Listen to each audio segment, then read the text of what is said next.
Hello everyone, আসসালামু আলাইকুম। Welcome my new video. আশা করছি আল্লাহর রহমতে আপনারা সবাই ভালোই আছেন। আজকে আপনাদের দেখাবো পাবদা মাছের একটি ইউনিক রেসিপি। অতএব দেখতে থাকুন পুরো ভিডিওটি।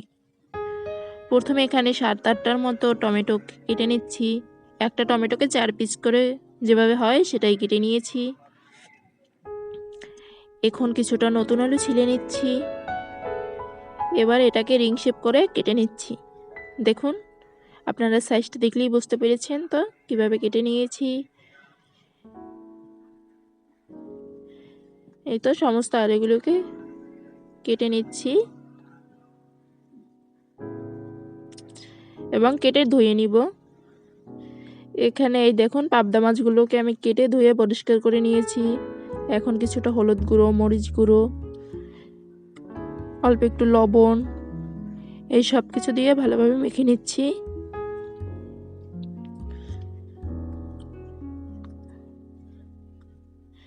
এখন চলে যাব রান্নাতে।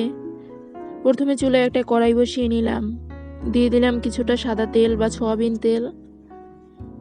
এখন একে একে পাবদা মাছগুলোকে দিয়ে দিচ্ছি। অনেকে এই পাবদা মাছটা কাঁচাও রান্না করে, কিন্তু আমার কাছে কাঁচা রান্নাটা ভালো লাগে না। আমি সবসময় ভেজে রান্না করি। আপনারা ওইভাবে একদিন বানিয়ে দেখবেন ভেজে, খেতে কিন্তু খুবই সুস্বাদু হয়। এই তো আপনাদের সাথে কথা বলতে বলতে আমার মাছটাও ভাজা হয়ে যাচ্ছে। এবার অন্য পিস উল্টিয়ে নিব। বন্ধুরা, আমার ভিডিওটি যারা এখনো দেখতেছেন, এখনো লাইক করেননি, অবশ্যই একটি লাইক দিয়ে দিবেন। এই তো মাছটা ভাজা হয়ে গেছে, তুলে নিয়েছি।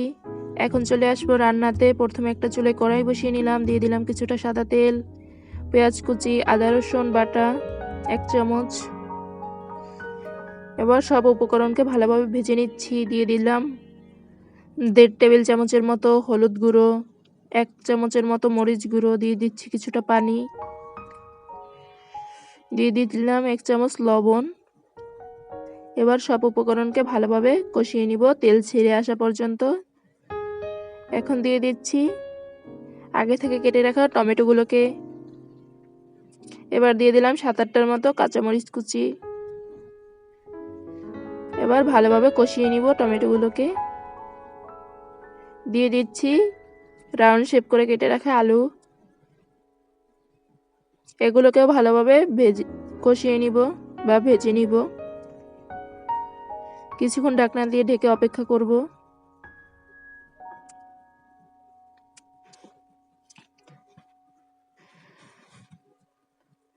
বন্ধুরা, কে কোথা থেকে আমার ভিডিওটি দেখছেন অবশ্যই কমেন্ট করে জানাবেন, এবং চ্যানেলে নতুন হয়ে থাকলে প্লিজ বন্ধু হয়ে পাশে থাকবেন।